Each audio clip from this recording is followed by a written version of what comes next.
Hola, nosotros somos Claudia y Arlen y en este podcast les vamos a dar información en español acerca de los posgrados y las becas para ayudar a estudiantes mexicanos y latinos a acceder a posgrados en el extranjero. Yo soy Claudia y estudio en Arabia Saudita el doctorado en Ciencias Ambientales y Arlen está estudiando su doctorado en Alemania. Hoy vamos a tener un episodio con Ángel y él se va a presentar. De Radioactivas. Yo soy Ángel, estudiante de doctorado del programa de Ciencias de la Vida del Weizmann Institute of Science en Israel, y estoy muy feliz de participar aquí en este podcast con estas compañeras mexicanas hablando de cómo es estudiar en el posgrado en el extranjero. Hola Ángel, pues mira, les vamos a contar que nos gustó mucho la historia de Ángel porque pues uno está estudiando en Israel, que es un país súper interesante que siento que muchos mexicanos no sabemos mucho acerca de él y que a veces no lo tomamos en consideración cuando nos vamos a estudiar afuera de México. Y la otra porque él hizo uso de sus redes sociales de una forma súper interesante para poder acceder a su posgrado. Pero bueno, pues primero vamos a empezar por lo primero. Y quiero que nos platiques un poquito como qué estudiaste en México, dónde estudiaste y por qué te decidiste por esa carrera. Sí, yo estudié biología en la Facultad de Ciencias en la UNAM, en la Ciudad de México, y al principio yo no sabía qué estudiar.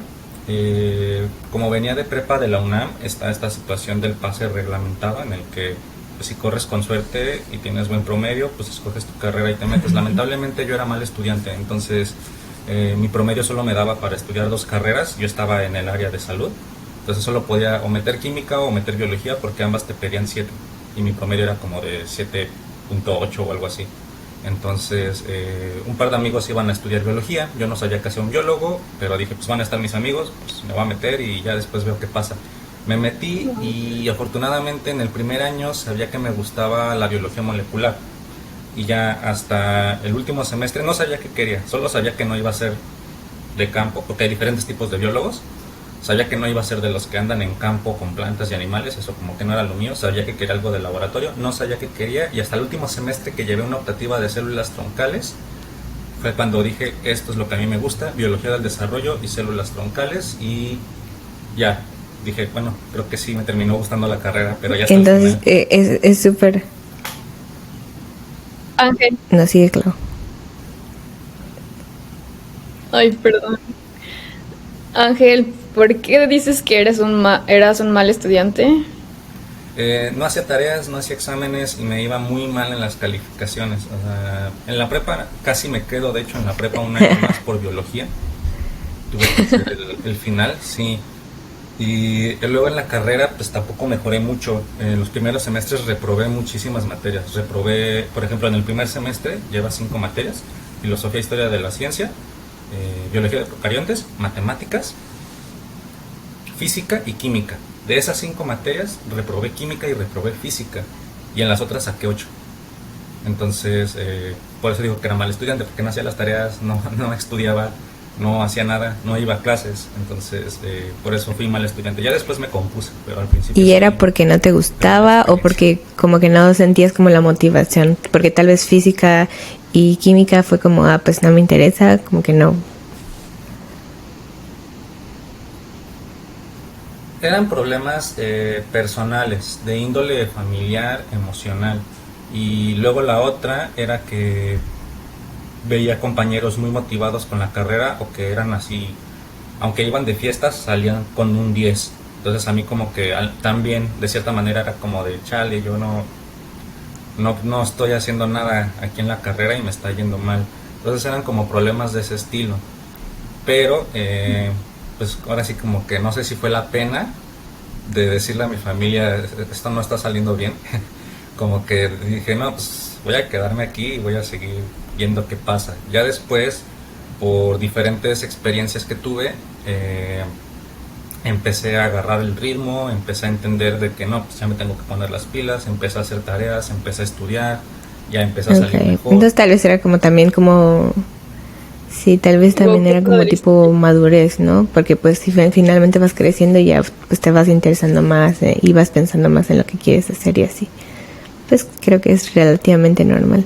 Y también creo que es muy valioso porque siento que muchas personas que en la prepa les va mal o así, dicen como no, pues no, como que no sirvo para la escuela o no sé, como que se desmotivan, cuando tal vez es simplemente en la prepa es porque pues no tenías esa motivación o no tenías ese interés por lo que estabas estudiando, y ya cuando encuentras algo que sí te gusta, pues le vas a echar más ganas y ya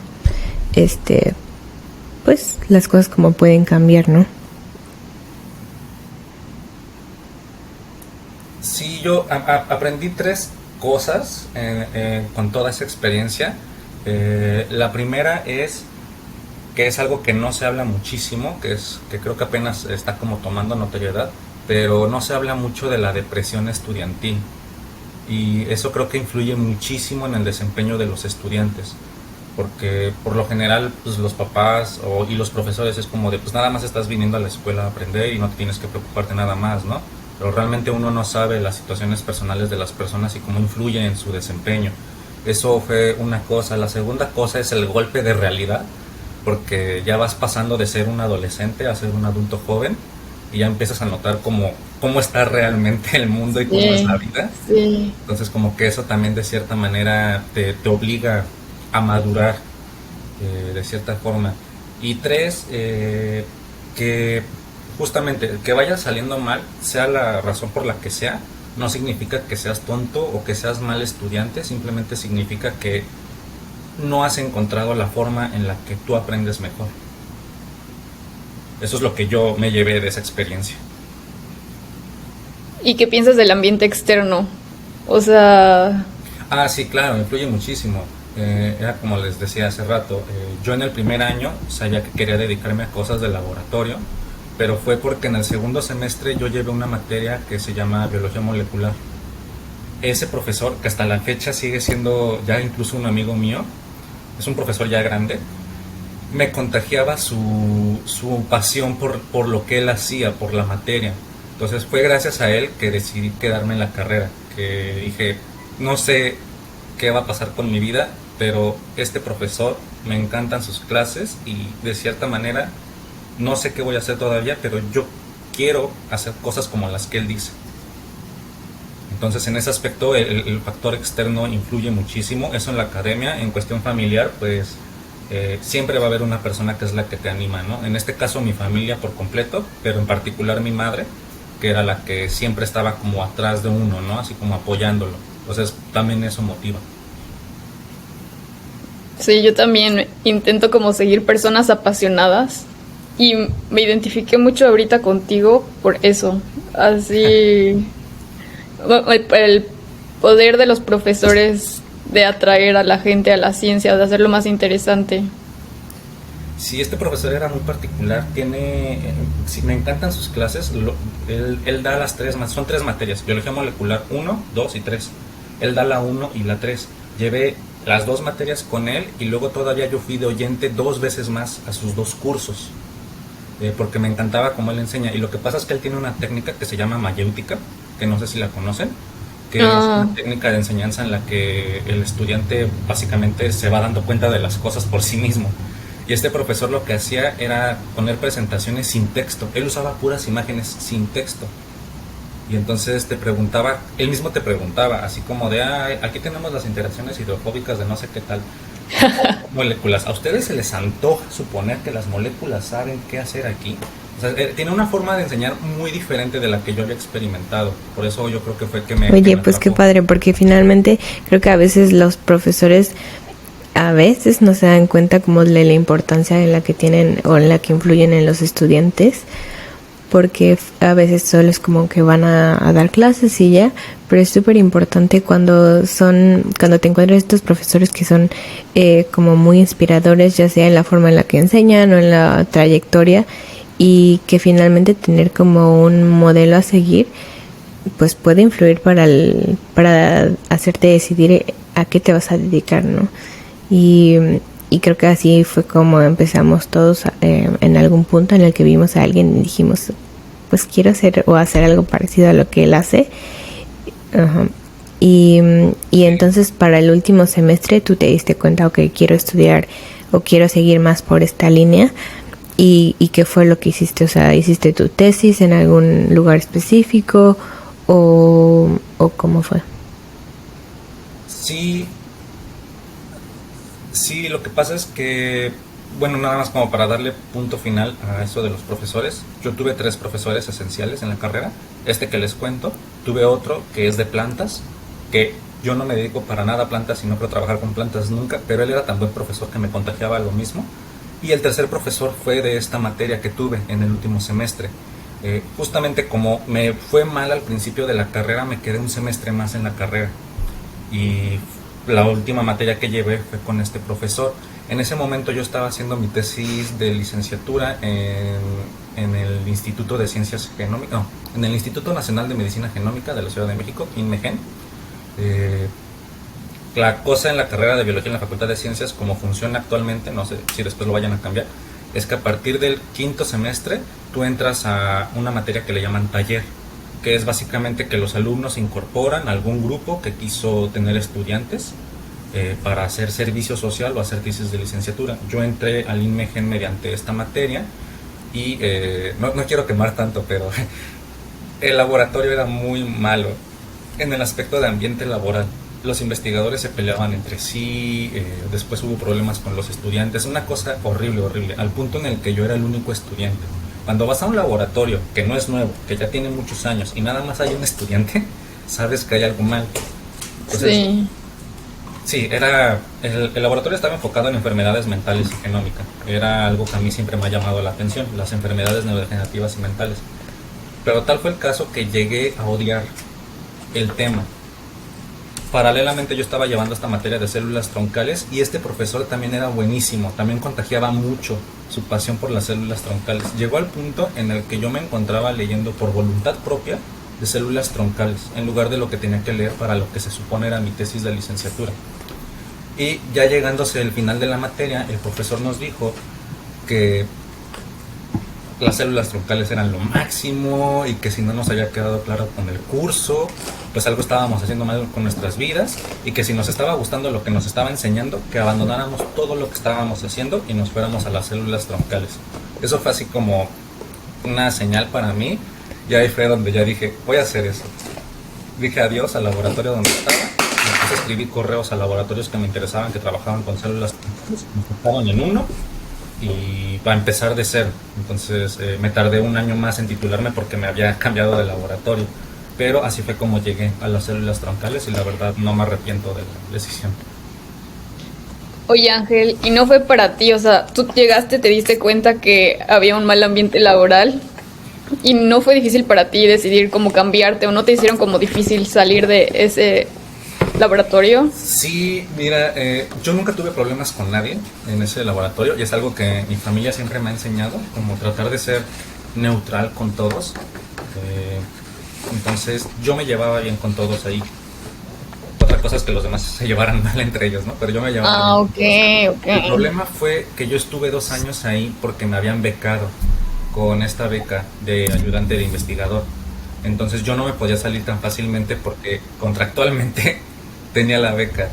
Entonces era un martirio y no sé si les ha pasado, espero que nunca les pase, pero ir a un laboratorio al que no te gusta nada de lo que estás haciendo con un pésimo ambiente es horrible. Yo creo que fue como de los peores momentos a nivel académico que yo tuve, porque me despertaba a las 11 de la mañana, llegaba a ese laboratorio al mediodía y me iba a las 3 4. O sea, nada más estaba 3 días, 3 horas todos los días, pero esas 3 horas eran insufribles para mí realmente y ya estaba como de, ya que se termine la beca por favor para que ya no me pueda ir. Entonces aguanté como 6 meses todavía de que había realizado, de que me había dado cuenta que era lo que me gustaba. Estuve todavía como 6 meses más esperando a que terminara la beca. Y ya cuando terminó la beca, ya día uno, ya fue cuando dije ahí a las personas, no, pues muchas gracias por el apoyo, pero pues he decidido hacer mi tesis de licenciatura en otro lado. Quedamos en buenos términos, pero Sí. bueno, no sé si quedamos en buenos términos en ese momento. Actualmente estamos en buenos términos, pero porque ellos después me buscaron para otras cosas. Pero en general costó trabajo por cuestión contractual, económica, de que ellos me estaban dando apoyo económico. En otras cuestiones no, porque ellos mismos sabían que el ambiente estaba malo. O sea, es que en resumen, yo estaba con otra doctora de ahí y como que la doctora como que ya no me quiso y empecé a trabajar con otra doctora, aunque oficialmente no era mi tutora, era la otra. Entonces ya como que después de un rato la que era mi tutora ya fue como de no, pues si ya estás trabajando con ella, ya quédate con ella, ¿no? Y la otra investigadora, buena onda, sí me dijo, así como de oye, pues si quieres hacer tu tesis conmigo, pues no hay ningún problema, ¿no? Pero pues también no te sientas comprometido. Como que ella misma me dio la libertad, como que ella misma sabía, de sabemos que la situación está mal, entonces si te quieres salir, pues no hay Y a problema. nivel,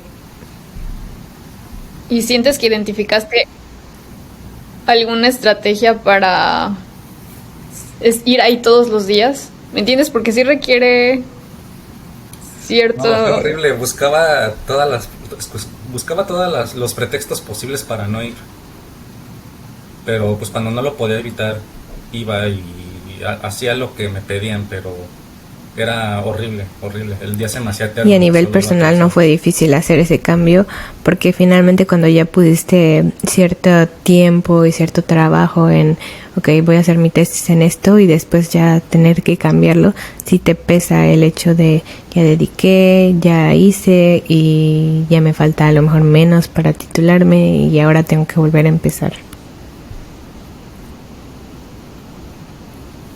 Sí, nunca me sentí presionado por la cuestión de titularme, porque como había reprobado mucho al principio, ya sabía que estaba atrasado. Entonces, cuando ya sabes que te vas a quedar, aunque por más que te esfuerces, sabes que te vas a quedar más tiempo que los demás, como que te das cuenta que eso de llevar las materias que tienes que llevar en el semestre o titularte a tiempo terminando los 8 semestres, te das cuenta que esa obsesión realmente no tiene ningún fin. Entonces, por ese lado no me sentí presionado. Donde me sentí presionado fue con mi familia, porque pues ya llegó el momento en el que les tuve que explicar, oigan, pues esto está pasando, y esto está pasando, y esto está pasando. Y ellos pues trataron de entender mi situación, pero al mismo tiempo, y supongo que es entendible como padre, estás como de, pues cómo voy a dejar que mi hijo se cambie de laboratorio y se tarde un año más. Entonces como que sí fue un debate ahí como de, bueno, pero pues ¿por qué no te quedas ya para terminar y titularte ya rápido, no? Pero al mismo tiempo ellos era como de, pero pues, si la situación está tan horrible, pues haz lo que creas mejor, hijo.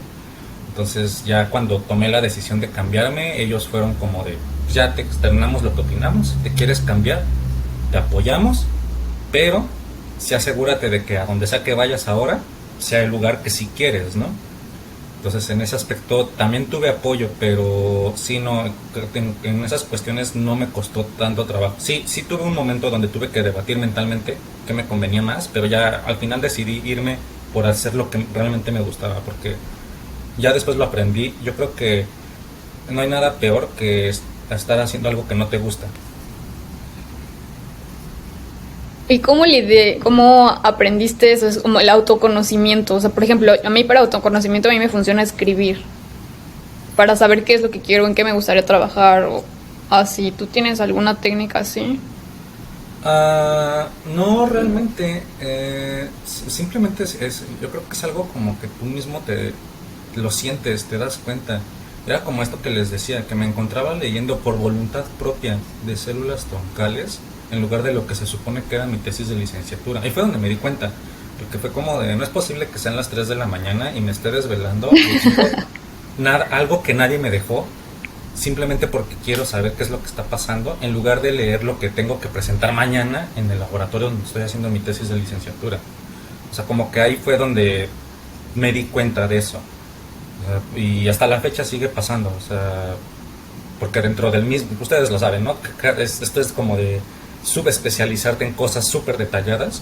Entonces hasta la fecha dentro de las mismas células troncales ya sé qué es lo que me gusta y lo que no me gusta, y es por las mismas razones. Me encuentro leyendo más de algo que de otra cosa. Así es como yo me doy cuenta, leyendo, viendo videos, buscando información de lo que a mí me interesa.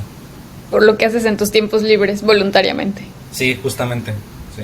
¿Tú también, Sí, Arlen? para mí también, ¿Cómo o sea, funciona qué es para lo ti? que me encuentro viendo, qué es lo que me apasiona, dependiendo qué es lo que estoy leyendo o qué es lo que estoy buscando, y simplemente a qué le dedicas más tiempo y que no te pese y que no se sienta como una obligación, sino que lo hagas como por voluntad, porque hay cosas, por ejemplo, simplemente el trabajo siempre va a ser trabajo, pero si no te pesa y si no lo sientes como una carga y si no pues te molesta, significa que algo por algún camino estás haciendo bien. Y sí, creo que así es como yo identifico también. Y entonces tú terminaste tu tesis de licenciatura y ya en lo que te gustaba, y después cómo decidiste que querías hacer una maestría o cuáles eran tus opciones cuando terminaste la licenciatura.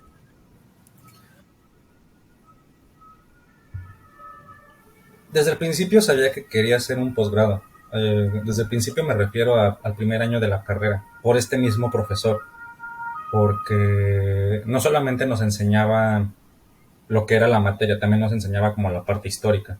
Entonces algo que a mí me había quedado muy claro es que para hacer investigación tienes que dedicarte a la academia, y para dedicarte a la academia pues tienes que estudiar, tienes que hacer un posgrado. En ese momento no sabía lo difícil que era el camino, pero ya desde ahí yo dije, ok, si yo quiero hacer investigación, quiero ser un científico, eh, pues no queda de otra más que hacer un posgrado. Entonces yo desde el principio ya tenía claro de, voy a hacer una maestría. Entonces ya cuando terminé la licenciatura, la tesis de licenciatura en el laboratorio en el que estaba ahora de células troncales, pues ya era prácticamente un hecho que iba a hacer la maestría, y afortunadamente el laboratorio, tanto en cuestión de trabajo como en cuestión de ambiente, era algo totalmente diferente al otro lugar. Entonces desde el principio fue como de, pues encajas muy bien aquí, todo está súper chido, pues si quieres hacer la maestría, pues adelante, ¿no? Entonces prácticamente pasé automáticamente de la licenciatura a la maestría, y lo estoy diciendo literalmente porque como yo iba atrasado, ahí sí ya fue como de, bueno, aquí ahora sí ya le meto todo el turbo. Entonces así lo recuerdo hasta con las fechas exactas.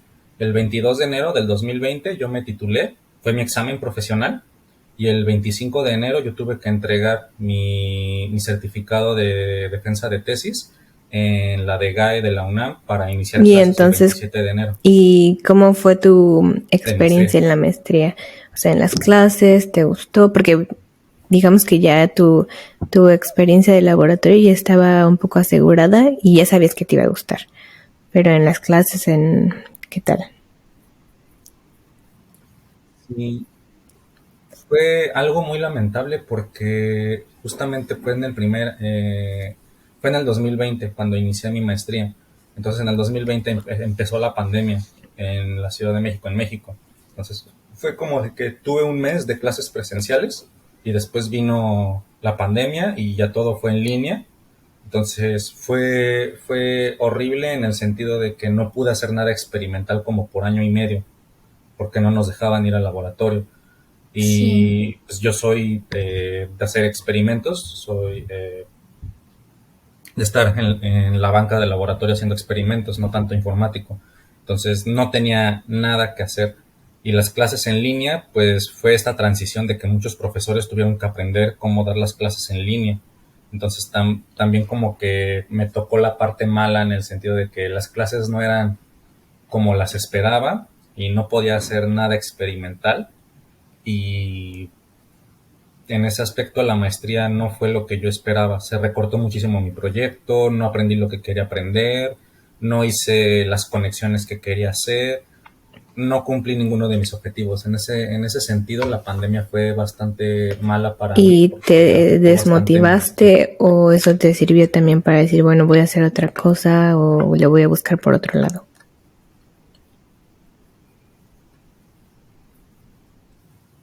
Sí, sí me desmotivé muchísimo. En el primer año de la pandemia, todo el 2020, pues como que los primeros 6 meses dije, pues esto está chido porque pues estoy jugando videojuegos, estoy viendo a mis amigos, estoy viviendo a la party loca, me está dando dinero con así.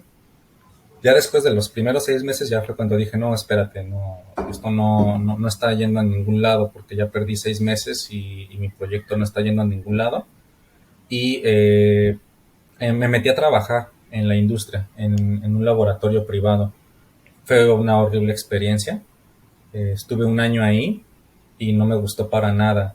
Y luego cuando ya volví al laboratorio,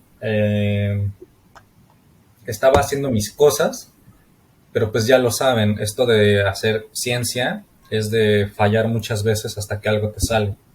Entonces estamos hablando de que mi último semestre de maestría yo empecé a hacer cosas que tendría que haber hecho en el primer semestre y nada salía como yo lo quería porque son experimentos. Entonces tuve mucha frustración y en algún punto sí fue como de ya no quiero dedicarme a esto, o sea, no me está saliendo nada, no hay apoyo económico por cuestión de que el país no apoya mucho la ciencia y no está saliendo nada como lo planeo. Pues lo mejor sería ya titularme de la maestría y dedicarme a cualquier otra cosa, a vender carnitas o algo, no sé.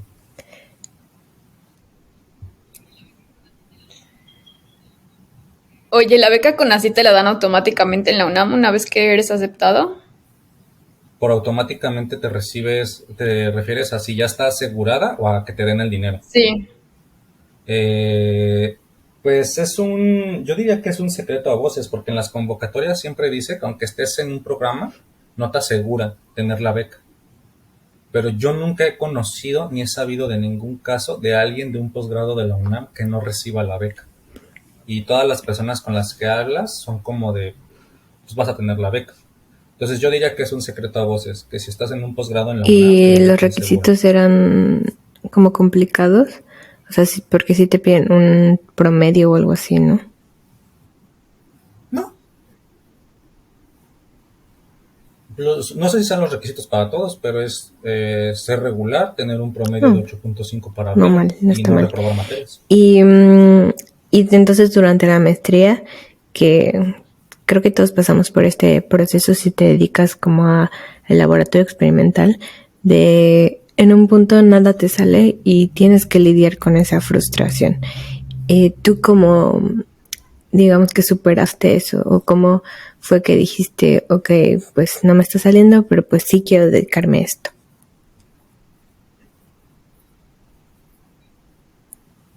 Empecé a hacer videos de ciencia. Entonces fue como de, ok, pues no sé qué está pasando. Veo que todo el mundo está haciendo TikToks, veo que todo el mundo está haciendo podcasts. No tengo nada que hacer porque aunque estoy empezando a ir al laboratorio, nada me está saliendo. Y de ahí en fuera no tengo nada más que hacer porque ya terminé las materias en línea. Empecé a hacer videos de temas que a mí me gustaban. Y fue como la manera en la que yo mismo me aseguraba a mí mismo, si te gusta la ciencia, si te gusta hacer esto, o sea, nada más no te dejes influenciar por otras cosas. Y fue como la manera en la que aguanté. Pero ya llegó un punto en el que ya es totalmente diferente, como que te empiezas a dar cuenta de la realidad. No es como por hacer menos al país, ni a la UNAM, ni a los posgrados en México, pero como que tú como estudiante ya de posgrado te empiezas a dar cuenta de cómo funciona la academia. Entonces es como de, si en algún punto quiero dedicarme a la academia y a la investigación, es de hacer muchos contactos, de tener gente o familia que ya haya cursado este camino, no ser de primera generación como es mi caso, y también es de que tienes que tener una maestría, un doctorado, un postdoctorado inclusive, y en algún punto tienes que irte al extranjero, si es que quieres tener la oportunidad de pelear por una plaza académica. Y luego si es hablando de México, es como 10 veces más complicado porque te tienes que esperar a que alguien con una plaza se muera para ver si abren una convocatoria. Entonces ya ahí cambió el panorama porque reafirmé que sí me quería dedicar a la academia, pero ahora el problema era que sé que no, que mis posibilidades son muy pocas porque es complicado meterse a la ciencia, pero yo no cuento ni con familia, ni con dinero, ni con estudios en el extranjero para tratar de luchar por un puesto. Entonces ahí ya fue otra cuestión de si realmente vale la pena desperdiciar tantos años estudiando por algo que ni siquiera sé si va a ser seguro o me cambio y dejo el sueño. Entonces fue ya un momento de depresión, no tanto por no haber cumplido mis expectativas de la maestría, ya fue un periodo de frustración por el futuro. Creo que es Y luego, ¿cómo fue que pasaste de querer vender carnitas a aplicar al extranjero? Todavía quiero Pero vender ahora en el carnitas, extranjero. pero Ok. ya es diferente. Ahora en el extranjero, sí. No, pues justamente estaba en ese periodo de frustración y hasta mi tutor de mi laboratorio habló conmigo porque ella había notado que yo ya tenía como una falta de motivación. Entonces, me titulé de la maestría y estaba debatiéndome mentalmente de qué hacer y qué no hacer. Y idealmente iba a aplicar al doctorado en el mismo laboratorio, en el mismo programa. Pero lo que yo quería hacer, la verdad, la infraestructura del laboratorio y la infraestructura de México no daba para hacerlo. Lo que yo quería realmente hacer para mi proyecto de doctorado.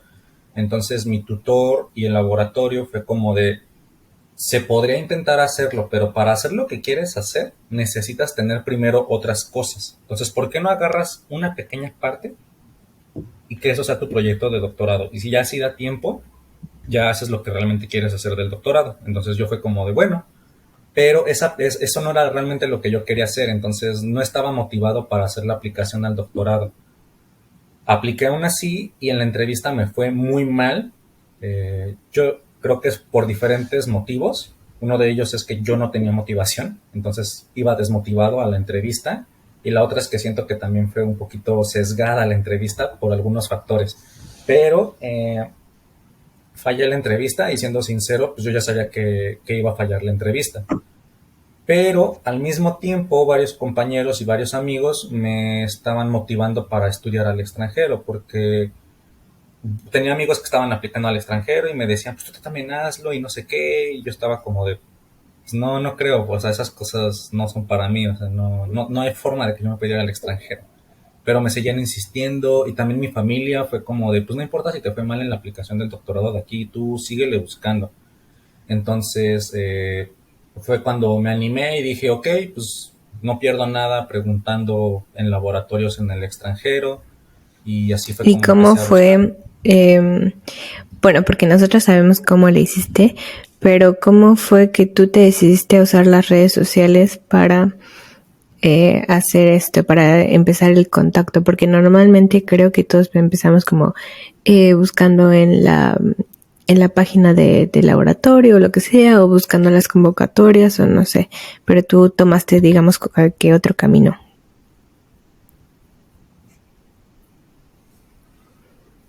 Sí, desde que estuve en la carrera, eh, todos, como ya lo tienen actualmente, todos tienen redes sociales, ¿no? Y desde la carrera, pues yo tenía las redes sociales básicas, Instagram, Facebook y Twitter, pero Twitter nunca me gustó porque no le hallaba el chiste a Twitter y tengo muchos amigos, de hecho mi mejor amigo es como súper fan de Twitter y él me convenció de abrir mi Twitter en la carrera, pero no le entendía y yo veía que todos en Twitter nada más ponían cosas como de hate o depresión, como que lo agarraban de diario personal. Entonces yo así como de, no, me da flojera. Entonces realmente no le di ningún uso a ese Twitter, pero cuando tuve a este profesor que me motivó y los otros dos profesores que me motivaron, pues no sé, como que de repente, así como que en mi cerebro fue como de, oye, y si buscas las cosas que te gustan de la carrera en redes sociales, busqué en Facebook y encontré páginas, ¿no? De ciencia, pero pues no me gustaba mucho lo que ponían. También en Instagram encontré algunos perfiles de ciencia y no me gustaba lo que ponían. Y cuando busqué en Twitter, pues vi que estaban las revistas Nature, Science, algunos investigadores, y lo que me llamó la atención fue que siempre ponían como artículos actuales de lo que hacían. Entonces fue cuando dije, pues está curioso, ¿no? Que aquí en Twitter como que todo está muy actual. Y empecé a seguir cuentas, esto desde la carrera. Y así fue creciendo mi cuenta en cuestión de que ya cuando entré en la tesis de licenciatura en este laboratorio, ya mi perfil de Twitter era completamente académico. O sea, simplemente seguía y me seguían investigadores de investigación y todo mi perfil estaba lleno de retweets y publicaciones de revistas de temas que a mí me gustaban. Entonces, en un primer momento, yo estaba usando Twitter como una extensión de de mis referencias de tesis de licenciatura. O sea, fuera de broma, la mitad de mis referencias de tesis de licenciatura son artículos que yo saqué de Twitter, que publicaban ahí, que habían salido. Entonces, ya cuando llegó el momento de buscar, me di cuenta que pues entre todos esos retweets y cosas que yo veo en Twitter, hay quien de repente pone, hay un curso para tal cosa, o tal laboratorio está buscando tal estudiante, o estoy abriendo un laboratorio nuevo y busco estudiantes.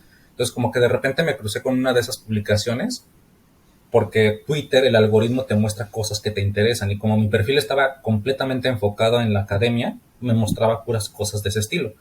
Entonces ya cuando estaba buscando, fue cuando dije, oye, pues no sabía dónde buscar justamente. Como dices, uno busca en laboratorios, pero en ese momento yo no sabía cómo buscar. Entro a Twitter, voy scrolleando la pantalla y de repente veo estas publicaciones de gente buscando estudiantes y ya dije, oye, pues, ¿por qué no busco laboratorios o oportunidades aquí en estas publicaciones que ya sé que son enfocadas para mí, porque todo está enfocado para mí en este Twitter académico? Y ya empecé a mandar correos a personas que veía que ponían cosas que me interesaban, y empecé a tener entrevistas y así fue como empecé a probar. Oye, me encanta como este tema porque creo que siempre tenemos en nuestra mente que las redes sociales como que son una pérdida de tiempo. Y sí lo son porque finalmente es contenido, hay mucho contenido recreativo, pero también le podemos dar un uso que nos beneficie, ¿no? A nivel, ya en tu caso como a nivel académico, nivel trabajo. Y justamente creo que Twitter, que a lo mejor puede ser una red social para tu uso personal, también le podemos dar un uso académico. O sea, los investigadores tienen Twitter, le crean Twitter a su laboratorio donde comparten las publicaciones que van sacando, donde comparten las actividades que hacen. Los congresos tienen Twitter donde comparten fechas, donde comparten fechas de aplicaciones. O sea, creo que a veces no le damos o no sabemos cómo usar estas redes sociales para también a nivel profesional, ¿no? Porque existe LinkedIn, por ejemplo, que es una red social exclusivamente profesional, pero pues también podemos usar Twitter o incluso podemos llegar a usar otras redes sociales también para uso no recreativo, ¿no?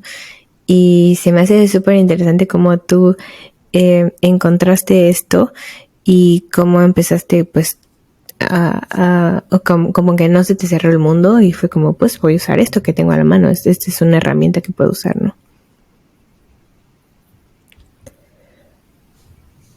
Sí, está impresionante, o sea, ya después ya me di cuenta como de esas dimensiones de las que hablas, en su momento no lo tenía tan tangible, pero justamente ya cuando ya me encontré buscando posiciones, me di cuenta que seguía y me seguían investigadores pues, que la verdad son top en lo que yo hago. O sea, incluso hay un investigador español que cuando yo estaba teniendo estos problemas de frustración de la maestría y todo eso, yo le escribí, no por una posición ni nada, simplemente porque yo veía que el señor compartía mucho sus opiniones en Twitter. Entonces yo le escribí como por consejos de motivación y él muy amablemente me respondió. Es español y tenía su laboratorio en Alemania. Ahora ya está de regreso en España. Pero siempre me contestaba mis correos y era un señor ya grande, pero era muy activo en Twitter. Es muy activo en Twitter. Entonces, ya después, cuando busqué opciones de laboratorio, le escribí a él de, oiga, estoy buscando, ¿no? Y él muy respetuosamente me dijo, mira, lamentablemente como acabo de empezar en España, me moví, tengo pocos espacios para estudiantes y ya están llenos, ¿no? Pero me motivó a seguir buscando y ya hubo apenas hace un mes un congreso aquí, así súper top, con las personalidades más importantes de mi área, y resulta que vino este señor de España. Ya después me enteré que es un editor muy importante de Nature. Wow. Ajá, sí, Wow. ya cuando vieron que yo lo conocía y que nos llevábamos bien, la staff scientist de mi laboratorio, sí fue así como de, ¿te llevas bien con él? ¿Cómo crees? No, es que él es de los que es de los que tienes que llevarte bien con él porque es editor de Nature, pero es de los difíciles. Entonces yo así como de, ¿cómo crees, no? Entonces, me llevo súper bien con el señor y nos seguimos en Twitter y nos seguimos escribiendo. Y todo fue por Twitter. Entonces, ya después ya me di cuenta como de que Twitter es como una red social que te abre muchísimas puertas de Sí, pero pues también depende del uso que tú le des. Oye, cuando primero le escribiste, Sí. siempre hablamos al mismo tiempo. Este, cuando tú le escribiste, no tenías como este loop de, ay, ¿para qué le escribo? Tal vez no me va a contestar. O, ¿sí me Sí, entiendes? no, es que en ese momento yo no sabía qué hacer. Entonces, es de esos momentos donde ya no te importa lo que pase. O sea, yo estaba en una depresión muy fuerte. Entonces ya fue como de, le voy a escribir a este señor para ver si tiene algún consejo. Y si no me responde, pues no pasa nada. O sea, es un señor que no conozco, que no sabe quién soy, que está en otro país y que nunca voy a conocer y probablemente nunca va a volver a saber de mí. Entonces, pues no pasa nada de que ni siquiera vea el correo, o lo vea y lo ignore, o sea, me dejan en visto muchas personas en redes sociales a diario, entonces, pues que un señor que no conozco y de algo que tal vez nunca me voy a dedicar realmente, Sí, no que no tenías me nada que conteste, no. perder. Pero, ajá, justamente, y también ya en ese momento le había escrito a otros investigadores preguntando por posiciones y ya algunos no contestaban y otros sí contestaban. Entonces ya también como que ahí te das cuenta de que, bueno, va a haber casos en los que sí te contestan y en los que no te contestan. Y como que de cierta forma como que ya lo normalizas. Entonces, incluso si alguien te contesta un correo, ya es como de, ay, sí me contestó, como que ya estás Ujú. predispuesto al no. Entonces siento que eso facilita las cosas en este contexto. Sí. ¿Y te acuerdas de algunos de los tips de motivación que te dio? Sí, el señor es que el señor es muy raro, pero es fan del fútbol. Y me estaba contando, que no recuerdo los nombres porque yo no soy fan del fútbol, pero resulta que hay un jugador argentino que fue contratado por un club de España y un jugador español le dijo que no importaba que le estuvieran pagando millones de euros, nunca iba a valer lo que le estaban pagando. Y entonces me dijo el señor que eso es lo que él siempre tenía en su mente, que no importaba qué tanto se esforzaba, él nunca iba a valer lo que le estaban pagando por su sueldo de hacer ciencia. Y que entonces ese era el motivo por el cual él se esforzaba día a día en hacer sus cosas y por eso era tan estricto con los artículos y con los investigadores que él criticaba. Porque el señor es medio polémico en Twitter. Y me decía, entonces yo lo que estoy tratando de hacer, me dice, sé que mi personalidad es difícil y que todos me odian porque yo critico mucho, pero yo lo que estoy tratando de hacer es presionar a los otros para que se esfuercen y valgan lo que les están pagando, por así decirlo. Entonces el señor tiene como una personalidad bastante rara, pero de cierta forma yo entendía los consejos, eso fue lo que pasó. También seguía en contacto con los profesores de la carrera que les decía y cada vez que yo los contactaba, no les decía mi problema ni que tenía frustración ni nada, pero cada vez que yo los buscaba era cuando necesitaba motivación y me motivaban también. Tomaste lo bueno de cada uno y ya lo usaste como para seguir echándole ganas. Y entonces cuando Sí, ya estabas buscando dónde hacer tu doctorado en el extranjero, ¿cuáles eran los países que tenías en mente o no tenías ninguno en mente y solamente estabas como abierto a lo que se viniera?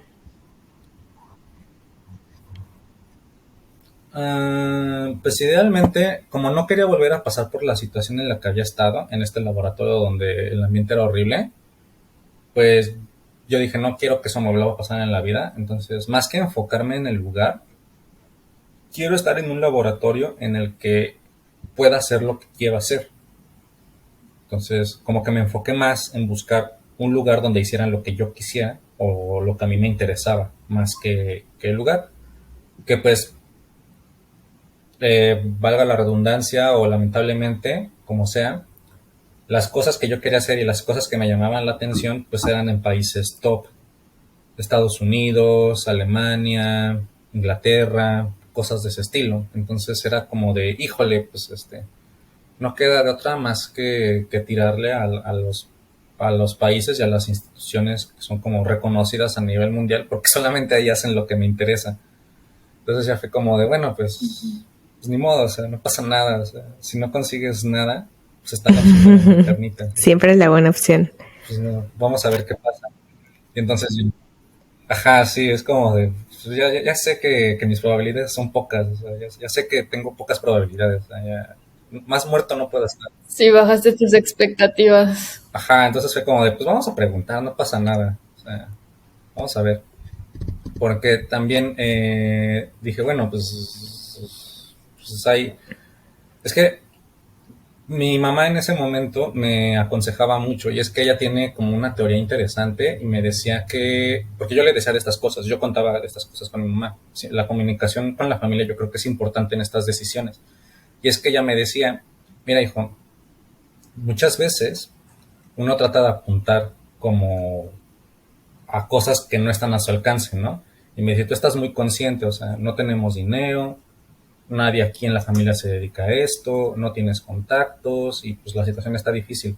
Pero, pues tú apúntala a lo más alto. Me dice, probablemente apuntándola a lo más alto no lo vas a lograr. Pero imagina que estás tirando piedras. Si estás tirando piedras y todos están tirando piedras para pasar una cerca, tú apunta la piedra hacia el sol o hacia la luna, lo que esté. Dice, tal vez no vas a llegar a la luna, pero te aseguro que si te esfuerzas por tirarla a la luna, tu piedra va a salir más lejos que las que están aventando los demás, porque los demás solo le están tirando a la cerca. Entonces ya me decía, tú pregunta, así sea el lugar número uno del mundo, tú pregunta. Me dice, y tal vez haciendo eso, tal vez no te quedas ahí, pero conoces a alguien que te ayude o algo pasa que te lleva más cerca a eso. Entonces ya fue cuando yo dije, bueno, pues Sí, vamos a preguntar. Creo que es un consejo súper lindo. ¿y consideraste aplicar en México? Sí, consideré que ¿Aplicar en México? estaba teniendo la aplicación del doctorado y fui rechazado. No pasé. Pero solo aplicaste a la Sí, solo UNAM. apliqué a la UNAM. Es que mi tema es muy particular, lo que yo quería hacer. O sea, eh, en ese momento de mi tesis de licenciatura, nadie trabajaba con ese modelo que yo puse. O sea, básicamente es un modelo, un cultivo celular tridimensional que se llaman organoides, que básicamente es como un mini órgano o un mini tejido que puede recapitular funciones y una organización celular parecida a la de un tejido u órgano en la vida real. El mío era de cerebro, entonces es como tener mini cerebros, por así decirlo, de una forma muy vaga. Wow. Y en ese momento de mi tesis de licenciatura y de mi tesis de maestría, la verdad es que nadie en México trabajaba con eso. O sea, nadie más hacía organoides. Y la verdad sí sale caro. Entonces, cuando estaba buscando opciones, no consideré México porque fue como de, sé que nada más mi laboratorio y otros dos, y uno de ellos nada más está trabajando con sistema inmune y linfático, están haciendo cosas como parecidas a las que a mí me gustan. Pero de ahí en fuera no conozco de ningún otro laboratorio donde estén haciendo lo que a mí me gusta. Y pues no es así como que yo pueda llegar fácilmente, oiga, pues quiero hacer algo súper carísimo como proyecto de doctorado. Si aquí en mi mismo laboratorio me están diciendo que está complicado lo que quiero hacer, en otro lugar donde no me conocen, va a ser todavía más complicado. Por eso ya después del rechazo del doctorado en la UNAM no consideré más a México. Entonces ya fue como una decisión de o me voy al extranjero o me quedo en México y cambio mi vida por trabajar o hacer cualquier otra cosa que no sea la ciencia. O sea, ya era como un punto crítico de o me voy al extranjero para continuar en la investigación o ya dedico mi vida a otra cosa. Creo que, bueno, un poquito regresando a lo que te dijo tu mamá, creo que es un consejo súper valioso porque, y lo podemos traducir a cuando que vas a aplicar a un posgrado, es como no te limites a ti mismo y pues aplica a donde sea, ya sea el número uno. Tal vez el número uno te va a rechazar, pero tal vez el segundo sí te va a aceptar, ¿sabes? Y entonces siempre es bueno como lo que tú hiciste, como tener varias opciones y aplicar y ver qué pasa, ¿no? Ver qué sale. Y creo que también como el apoyo que te dio tu mamá y bueno, la familia en general, pues fue como muy valioso. Pero entonces, ¿cómo fue que tú ya contactaste con el laboratorio en Israel? ¿Y cómo fue para ti como saber, ok, Israel, no sé si ya sabías del país o cómo fue? Sí, fue, fue, sí, fue complicadísimo. Como dije, estaba yo buscando opciones, entonces mandé un aproximado de 25 correos a diferentes lugares. De esos 25 correos, como 12 me respondieron, y de esos 12 tuve como 6 entrevistas. Entre esos está incluido, por ejemplo, Alemania. Eh, y de esos 6 correos tuve como 2 aplicaciones formales, una a Alemania y otra a Israel. Lo que pasó con Israel fue que fue de las últimas en las que yo pregunté, y para en ese momento ya me habían rechazado de la aplicación formal en Alemania, y ya había tenido entrevistas con gente en Estados Unidos, con gente en Inglaterra, y no recuerdo en qué otro lugar, Suiza creo, o Suecia, no me acuerdo, siempre los confundo. El chiste es que ya había tenido entrevistas con varias personas y ya me habían rechazado a otros lados. Otros no me habían rechazado, pero era esto de que, bueno, pues te quería conocer para saber tu experiencia y creo que sí cabes con los intereses del laboratorio, pero tienes que aplicar a este programa, ¿no? Y el proceso es totalmente independiente, entonces vas a ver, ¿no? Y en ese momento como que sí me daba un poquito de pena porque no le había dicho a mi laboratorio que yo me quería ir. Entonces, como que me daba pena esto de, oiga, Doc, ¿cree que me pueda dar como una carta de recomendación como para 6 aplicaciones diferentes? Entonces estaba como de, no, a la que vaya a aplicar, tengo que aplicar porque sé que el investigador sí me va a aceptar. Porque aunque me invitaban a aplicar, nunca me dijeron que sí. Nada más fue como, primero entras y ya que eres aplicado, ya vemos.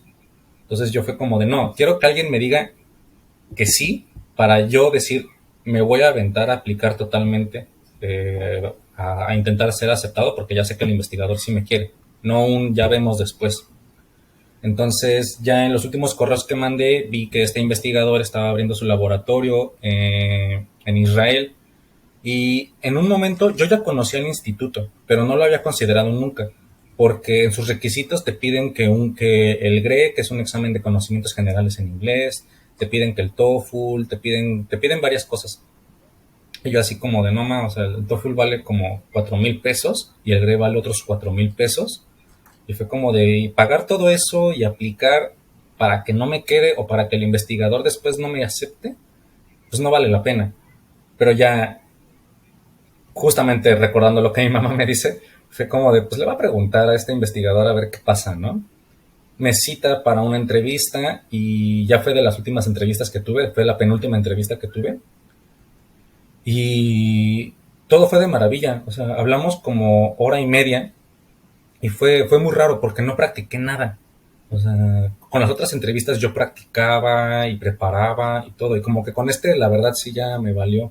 Fue como de, no, o sea, el lugar se ve que está complicadísimo entrar y ya me han rechazado de otros lados. Nah.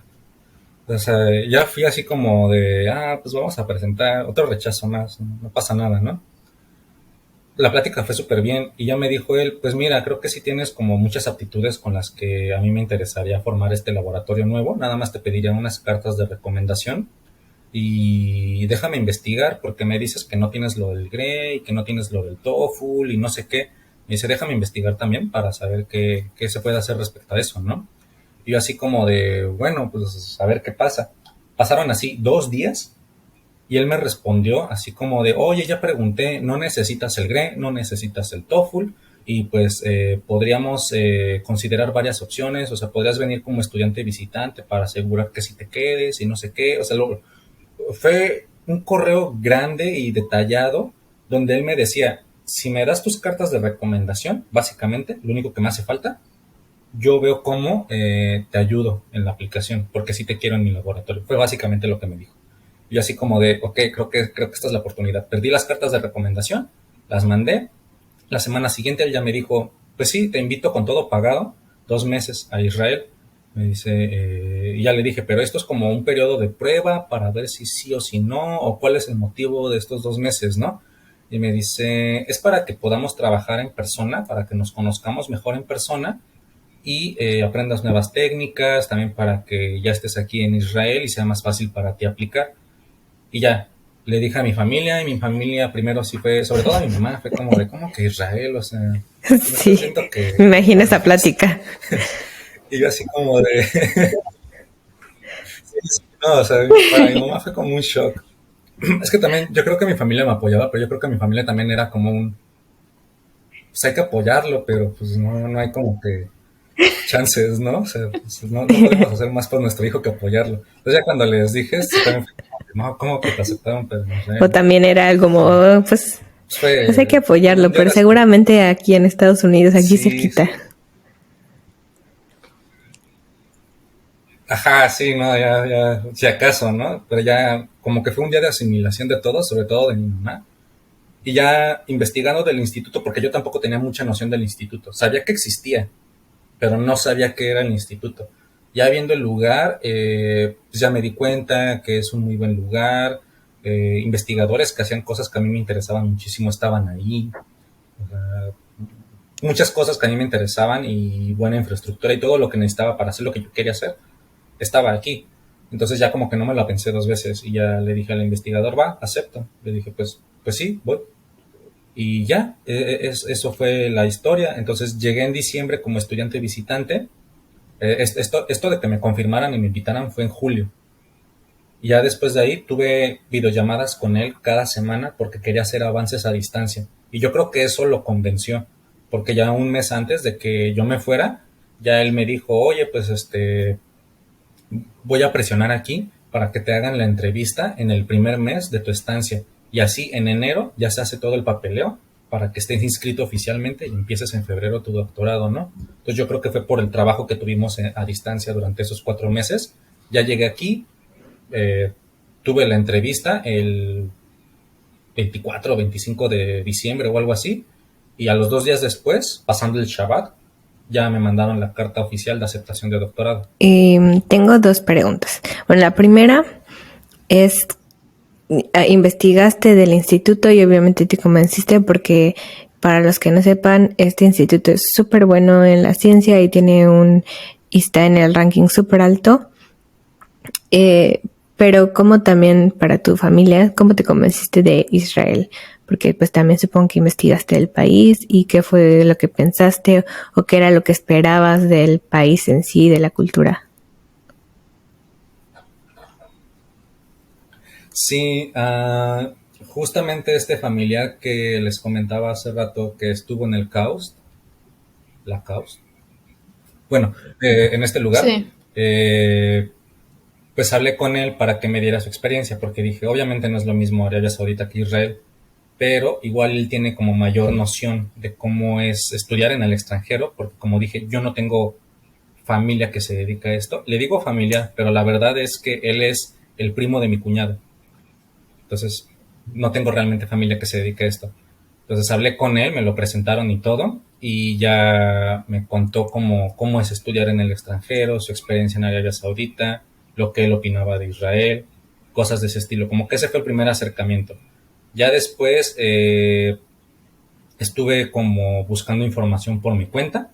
Hay en Twitter también y hay ay, no recuerdo, creo que se llama Quora. Uh-huh. Es como una especie de Reddit. No lo he investigado bien, pero es como un Reddit, pero hay muchas publicaciones de cuestión académica ahí. Entonces también investigué mucho porque había muchas publicaciones de cómo es Israel y cómo es el Weizmann. Entonces como que ahí todo pintaba bien. Y ya fue cuando dije, bueno, pues, pues no suena tan mal como uno escucha en las noticias. Pero sí muchos amigos y mucha familia, ya mis papás y mis hermanos ya estaban como convencidos de que era un buen lugar. Pero mis amigos y familia tipo tías, tíos, sí fue como de, oye, pero pues ¿cómo te vas a ir a Israel, no? Primero, mis amigos. Ellos eran como de, oye, pero pues, ¿cómo te vas a ir a ese lugar que le están robando tierras a los palestinos y Israel no es un país Sí. real y cosas de ese estilo, ¿no? Y luego estaban los tíos y las tías, que era como de, ¿cómo te vas a ir con esos terroristas y no sé qué? Y así como de, pues sí, pero, pues mira, para ser sincero, no es como que esté en el país más seguro del mundo, o sea, nosotros tenemos a los Sí. narcos. O sea, es como de, ya me han asaltado a 2 cuadras de mi casa.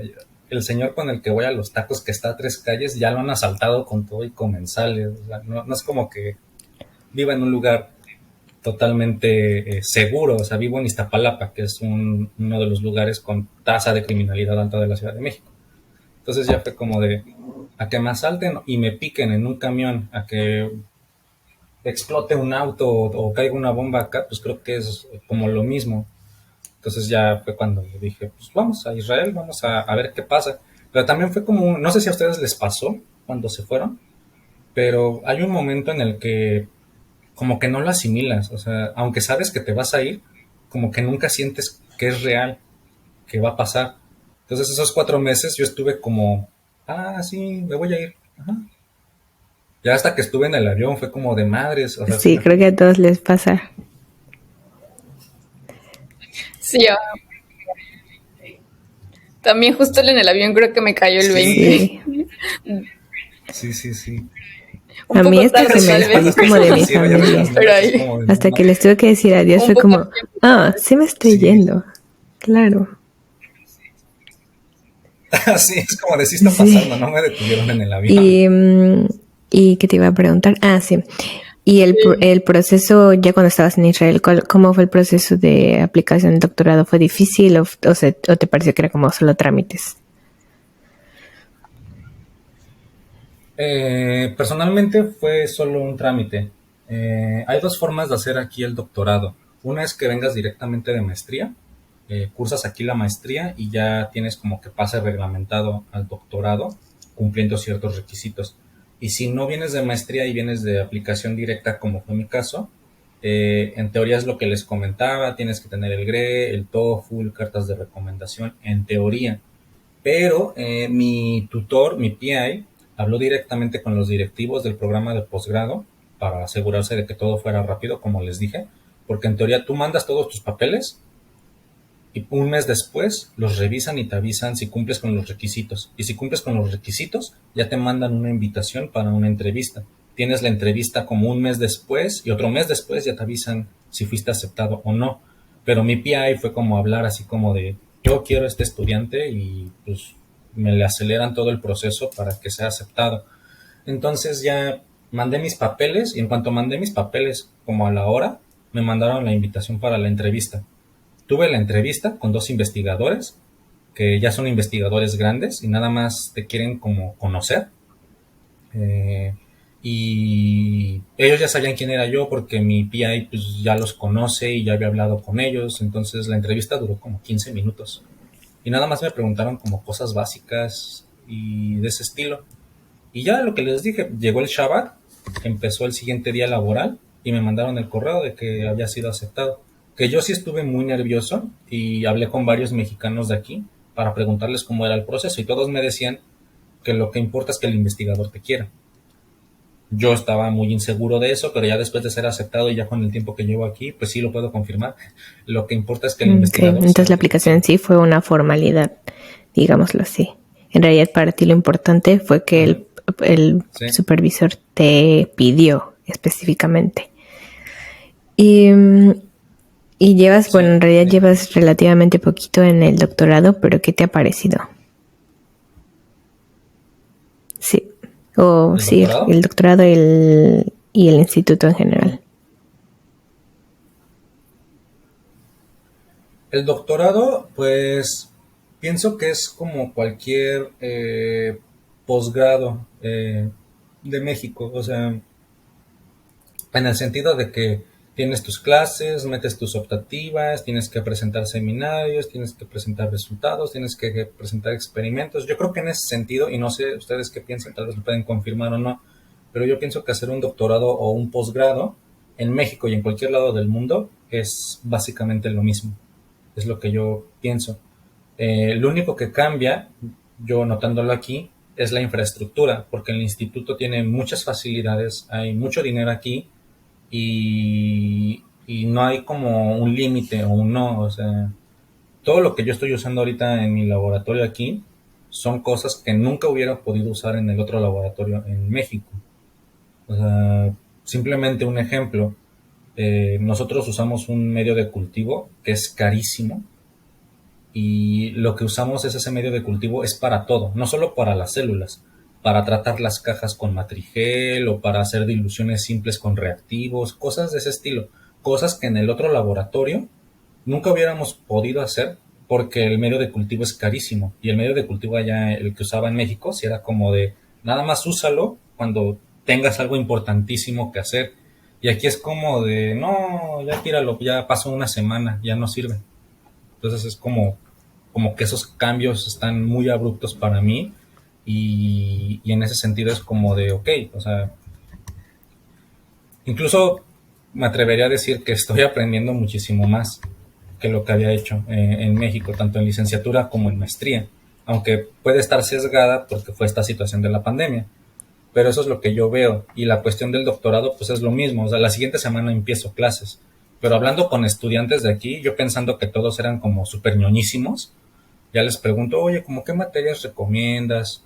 O así, y todos son como de, "Mm, pues no sé, yo solamente metía las materias en las que nada más presentabas un examen en las clases. Sí, Y es lo más como de, ¿cómo conveniente. crees? O incluso con sí, incluso con mi tutor, yo fui y le dije, oye, ¿qué materias me recomiendas meter, no? Porque pues le quiero sacar provecho, yo así ñoñísimo, y él así como sacado de onda, así como de, pues yo te diría que metas las de programación, que son como las más útiles para todo. Pero si te hacen falta llenar créditos, pues mete lo que quieras de esas, que no tienes que hacer nada. Y así como, bueno, Wow, aquí son mucho de proyectos mis clases, o sea, no tanto de exámenes, pero mucho de proyectos y sí le tengo que dedicar mucho tiempo. Pero para doctorado solo nos piden dos. ¿A Bueno, en mi ustedes cuántos caso, les piden? los doctores en general en Europa un poquito son un trabajo. Entonces, obviamente es un posgrado y estás inscrito como estudiante y, y sí te piden ciertos requisitos, pero, por ejemplo, yo no tengo que tomar clases, nunca he tenido que tomar clases ni nada de eso.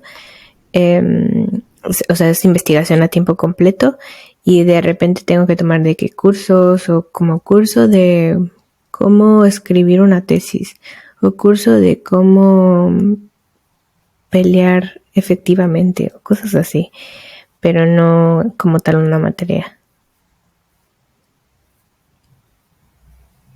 sí, aquí son por créditos.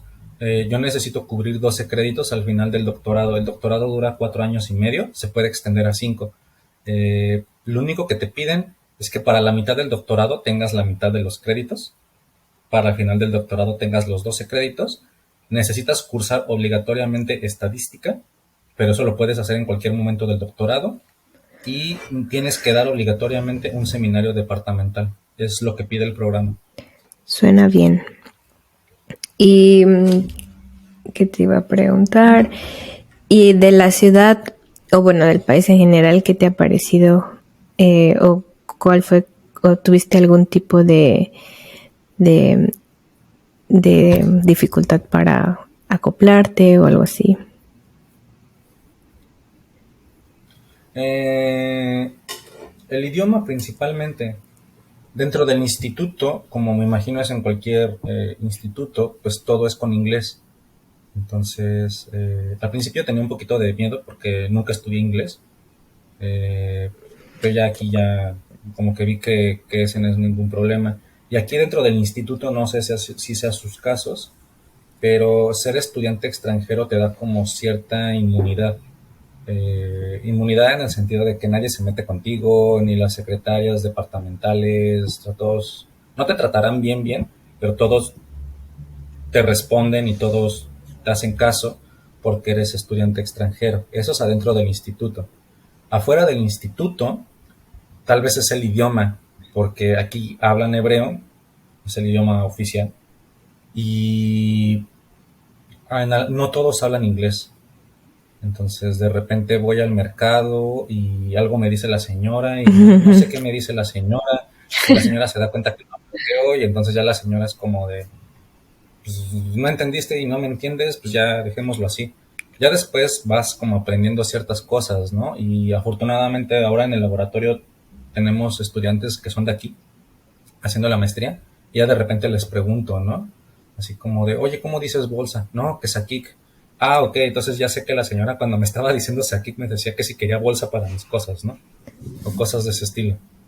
Yo diría que fue el Y de la idioma. religión. Y también sí, en la religión. Eso yo estaba un poquito preocupado porque yo soy agnóstico. Entonces, Yo dije, no, pues supuestamente es el país más religioso del mundo, ¿no? Lo sé, o sea, si me preguntan en el aeropuerto cuando llegué, ¿no? Si me preguntan mi religión o para la visa me preguntan mi religión, pues ¿qué voy a decir, no? Digo, no, pues no, guadalupano o algo. Voy a decir qué es eso, ¿no? Entonces, pero no, realmente no se fijan en eso. Eh, Nunca me han preguntado mi religión. Lo que más me han preguntado son dos cosas. ¿Qué opino de Israel? Y si me gusta, o sea, los mismos israelitas me preguntan qué opino de Israel y si me gusta el país. Y lo segundo que más me preguntan, que no sé si a ustedes les pase, es la violencia y El los Chapo. narcos. Sí. Sí, entonces eso es como lo que más me preguntan, pero de la religión no me han dicho nada. ¿Y te parece un país como abierto o...? Porque creo que mucha gente tiene esta idea de que es como un país como muy cerrado, muy conservador. Sí, pienso que es un país muy abierto, aunque quién sabe, porque recientemente hubo cambio de régimen, de gobierno, y quien está ahorita ocupando el cargo es de esos super conservadores que apoya a los judíos Okay. ultraortodoxos.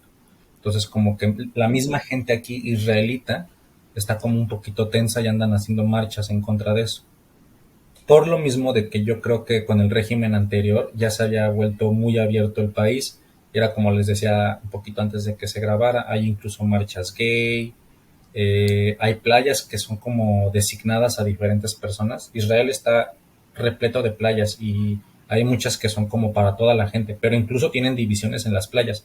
Hay una playa para cristianos, hay una playa para musulmanes, hay una playa para judíos, hay una playa para gente gay, hay una playa para gente que quiere pasear a sus perros en la playa. Entonces, sí, Wow. entonces como que en ese sentido yo pienso que son más abiertos de lo que uno esperaría. Eso sí, tampoco es como que yo me ponga a probar sus límites, ¿no? Como que yo diga, ay, vamos a ver si, le, si hago esto, a ver qué me dicen, ¿no? A ver hasta dónde son tan abiertos. No, pero yo pienso que son más abiertos de lo que uno Muy pensaría. bien.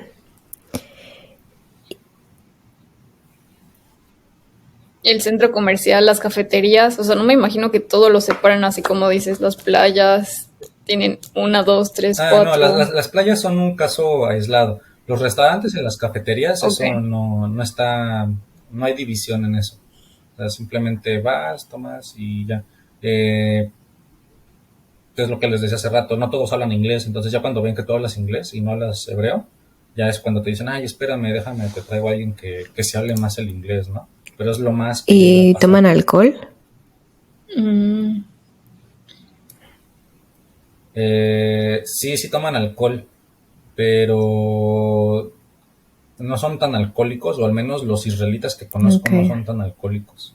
O sea, sí les ¿Y gusta, de pero no, actividades no como tipo tanto. diversión, como ir al centro comercial o lo que sea, qué tal está?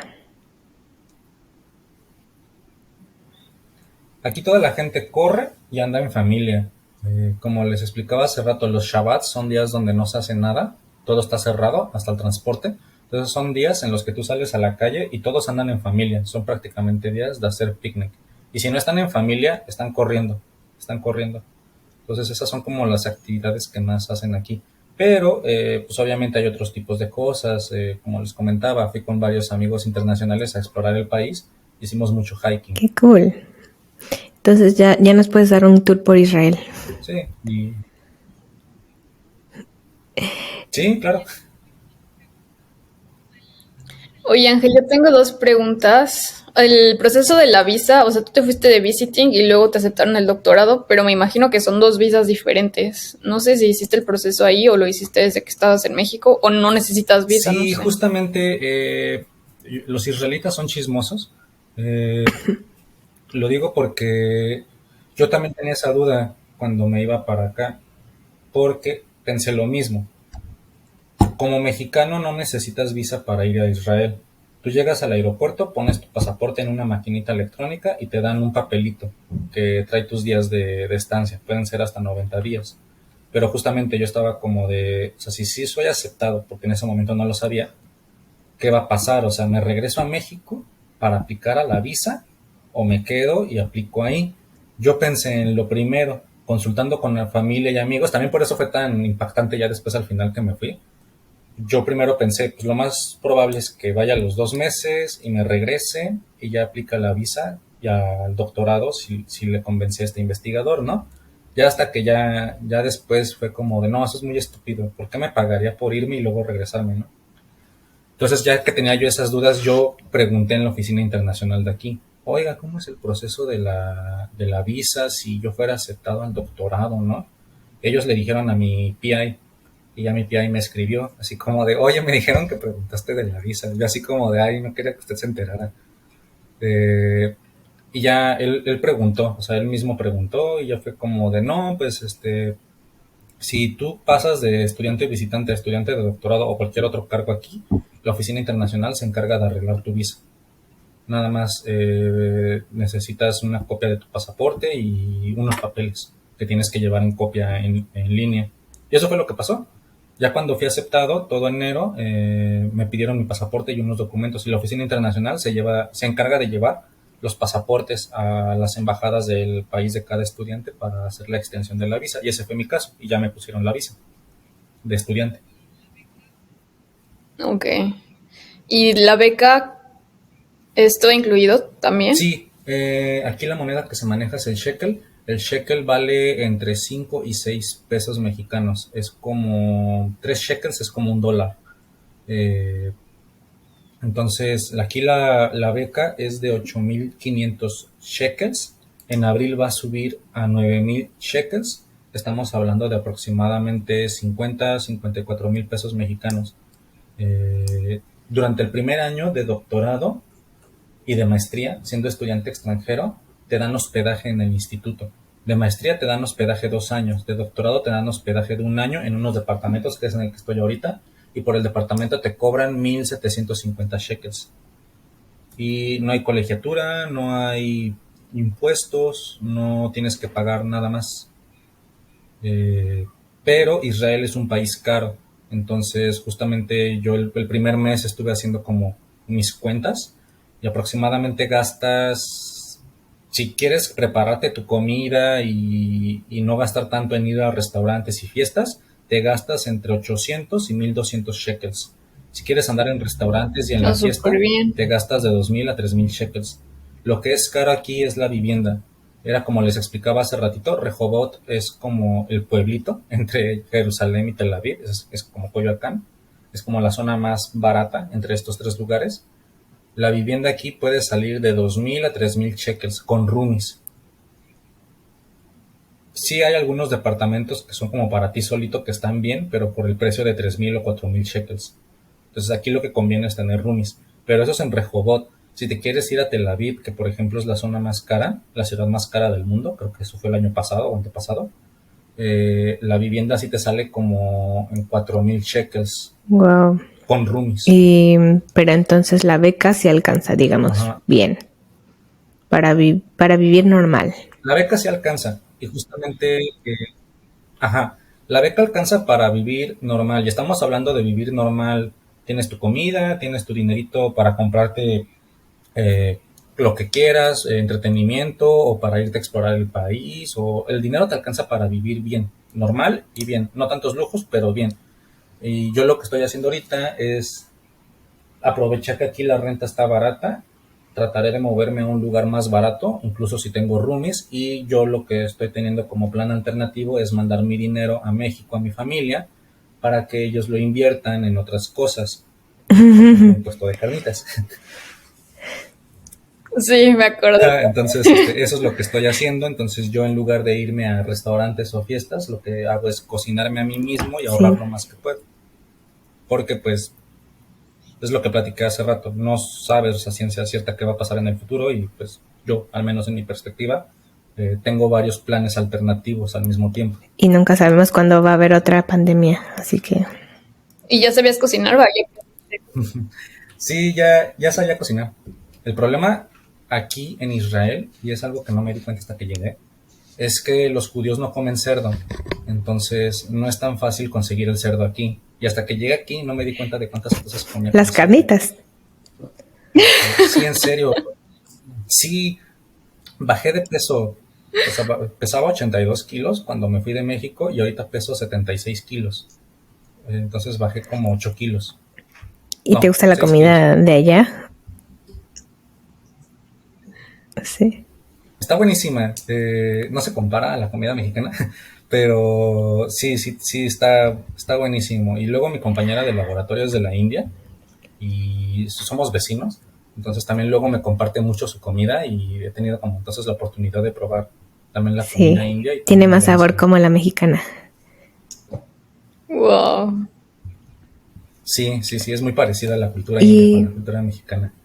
Incluso aquí, yo me atrevo a decir, no sé en Arabia Saudita, pero aquí por lo que me he dado cuenta, incluso en rasgos faciales, en fenotipo, los israelitas son también parecidos a los mexicanos. Sí, Sí, va.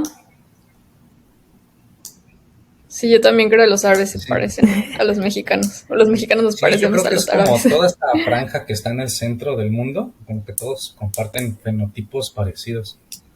Porque, bueno, no sé si a ti te pasa en Arabia Saudita, o es algo que pasa, o a las dos, a ver, aquí confírmenme, porque cuando estoy afuera del instituto, todos primero me hablan en hebreo, hasta que se dan cuenta que no hablo hebreo. Entonces no sé si es porque yo parezco israelita, o simplemente asumen que por estar en el país hablo hebreo.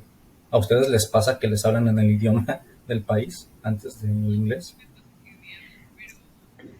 A mí sí me pasa que me hablan, pero, o sea, cuando dices en los mercados, así no, pero no porque sea, porque parezca árabe, porque por cómo me he Mm, visto, ya desde ahí ya saben que no soy árabe. O ya, sea, porque tal vez incluso, o sea, hay muchos árabes que no se cubren el cabello, pero su vestimenta es muy diferente, ¿sabes? O sea, ellos son como muy elegantes. O sea, yo la verdad pensaba antes de venir que se iban a vestir como en Acapulco, o sea, porque vivimos en la playa y como más flojo, más hippie, algo así. Y cuando llegué aquí, como, oh, sorpresa, o sea, no importa que esté el calorón, así como la elegancia primero, ¿sabes? Pues yo soy como, mi estilo es más ujú. cómodo, no sé, entonces, o sea, sí, definitivamente desde que, o sea, solo por la vestimenta ellos saben que no Ya. soy árabe, Y sí. a mí me hablan en alemán A ti, y en Arlen. inglés. Es que aquí te hablan en alemán porque no importa cómo te ves, puede que seas alemán. Porque tus papás emigraron antes o así. Entonces hay muchos alemanes Mm. que ya son Ah, alemanes, pero que pues se ven como árabes, porque hay muchos árabes, hay muchos turcos. Es que Exacto. ya hay mucha mezcla realmente en el Sí, mundo, ¿no? Ya no puedes asumir. Pero no, sí, a mí como que me saca de onda que voy caminando y una señora que va caminando me pregunta algo en hebreo y yo así como de señora, no sé, ¿por qué me pregunta? soy Sí. mexicano. y ¿cuál es? Obviamente ahorita tienes poquito en el doctorado, pero ¿cuáles crees que sean tus planes como a futuro? ¿Te gustaría quedarte en Israel o estás pensando estudiar o bueno, seguir con un postdoc o qué te gustaría? Ah, idealmente me gustaría hacer un postdoc porque a mí sí me gusta la academia y bueno, esto no lo comenté antes, pero yo desde niño tenía la idea de hacer ciencia. Entonces, yo definitivamente me gustaría hacer un postdoc si puedo y tratar de perseguir una plaza académica. No sé si ser investigador principal, pero sí definitivamente permanecer en la academia, eso es lo que a mí me gustaría. El problema con Israel es que solo hay plazas para los nacionales, los locales, si eres judío. Entonces, la única opción sería que yo me casara con alguna judía y me convierta al judaísmo, ¿no? Pero, pues no es como que algo que yo diga, ay, sí, lo voy a hacer. Entonces, yo creo que va a ser el doctorado aquí y después me iré a hacer el postdoctorado a donde encuentre hacer Muy mi bien. postdoctorado. Pero lo que les comentaba hace rato de que yo tengo como varios planes corriendo alternativamente, también estoy considerando la industria. Entonces, por eso estoy metiendo materias de programación que pues, me puedan ayudar en la parte de la industria. Y estoy en algunos grupos de Slack de gente que se pasó de la academia a la industria. Y ahí comparten como tips o incluso si hay posiciones disponibles o cosas de ese estilo. Entonces, ya cuando termine el doctorado ya evaluaré como mis posibilidades más reales. Así como de, ¿qué me conviene más? ¿Moverme al postdoc? ¿Buscar la academia? ¿O Si ya sé que hay una posición en la que me van a aceptar en la industria, pues me muevo a la industria. Entonces eso ya lo evaluaré, pero inicialmente a mí me gustaría Muy hacer un bien. postdoc. Y el tema de redes sociales, creo que los tres nos identificamos un poquito porque obviamente estamos estudiando el doctorado y a veces te dicen como es que tienes que estar súper enfocado en tu doctorado y es lo único que tienes que hacer, comer, respirar, vivir todo el tiempo pensando en tu doctorado. Pero creo que siempre es bueno como tener otra actividad que hacer, ya sea de forma recreativa o a lo mejor como un trabajito aparte o algo así. Y, y tú qué, digamos, tips darías por si te gusta hacer otra cosa o cómo usar las redes sociales para tu favor. Sí, eso de estar enfocado totalmente al doctorado, yo lo que diría, y es como lo dijiste hace rato, nosotros estamos acostumbrados a que nos exijan mucho y a que, como dices, sea como de, independientemente del doctorado, estás en un trabajo, es que tienes que enfocarte en tu trabajo y darle prioridad a tu trabajo o al doctorado o lo que sea. Siento que es una mala costumbre que nosotros como mexicanos tenemos, porque ya lo he experimentado aquí en el Shabbat, esto de que por ejemplo, les dije, se cierra todo y no hay transporte, también aplica con las personas. O sea, les escribes durante el Shabbat y no te responden hasta el siguiente día. Aquí las jornadas de trabajo son como de 9 a 5. Antes de las 9 y después de las 5, si tú mandas un correo, ya nadie te responde nunca. Cosa que yo creo que eso es como bastante importante en el doctorado, porque lo he visto con varias personas, personas que me dicen, yo ahorita estoy de vacaciones y mi jefe me escribió para que revisara tal cosa de un artículo y le dije que de plano no iba a hacer nada hasta que terminaran mis vacaciones. Entonces creo que eso es como algo muy importante en el doctorado, que marques tus límites, de que sí estoy enfocado en mi doctorado, sí amo lo que hago y obviamente quiero trabajar y hacer estas cosas, pero tengo mi propio tiempo y tengo mi propio espacio que quiero dedicarlo a otras cosas. Yo diría que eso va más con la salud mental, haciendo un doctorado, independientemente de donde sea. Y lo segundo es que si busques una actividad complementaria. Eh, Muchas veces es difícil justamente encontrar los tiempos, ¿no? Y organizarte. Pero yo creo que yendo de la mano otra vez con la salud mental, tener una actividad extra te ayuda muchísimo a liberarte. Es como yo decía hace rato, voy al gimnasio, juego videojuegos, hago videos, voy con mis amigos a explorar el país, hago muchas cosas que realmente son como para yo distraerme y tomar un break de mis actividades de doctorado. Entonces yo diría que sí es importante enfocarse en el doctorado, pero también es importante tener una salud mental durante tus estudios de doctorado, porque al final de cuentas, si estás cansado mentalmente no vas a rendir igual en el doctorado. Entonces necesitas esas actividades extras para Sí, rendir. finalmente también trabajar en ti, trabajar en el doctorado, pero también en ti. Eso es lo que yo diría.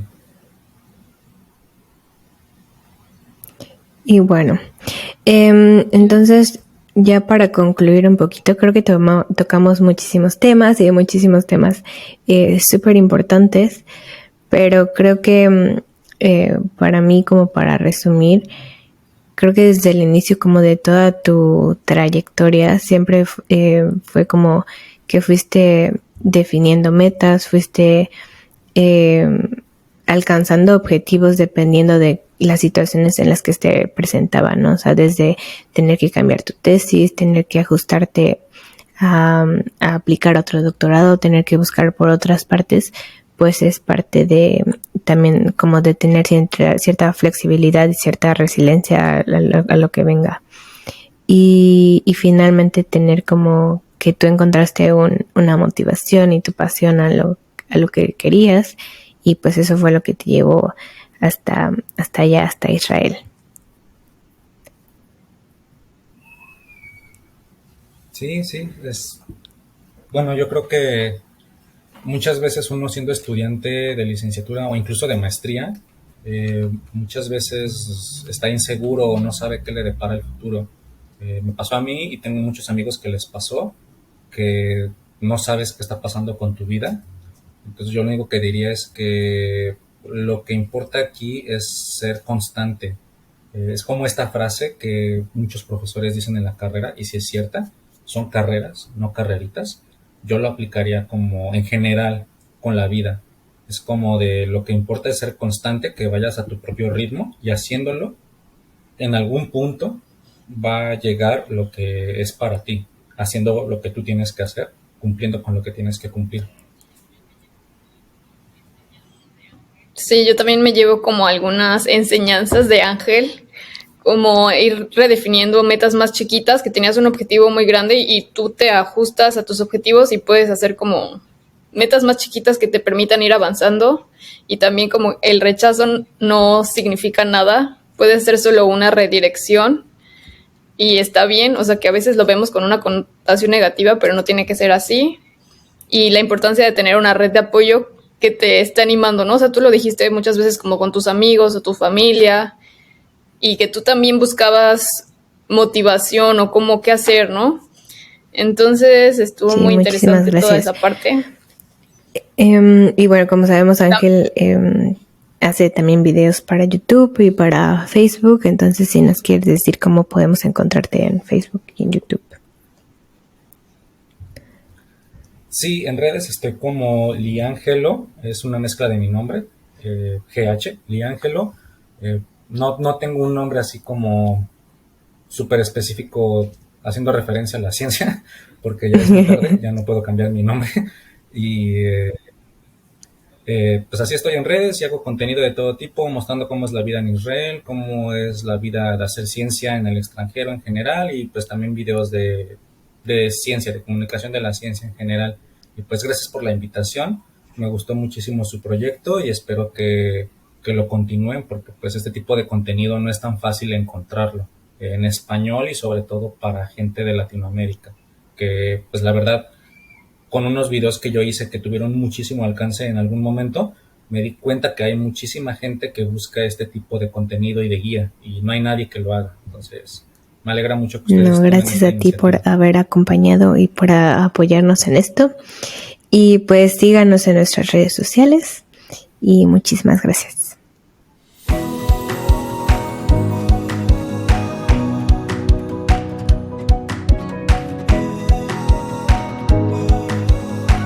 Artlist.io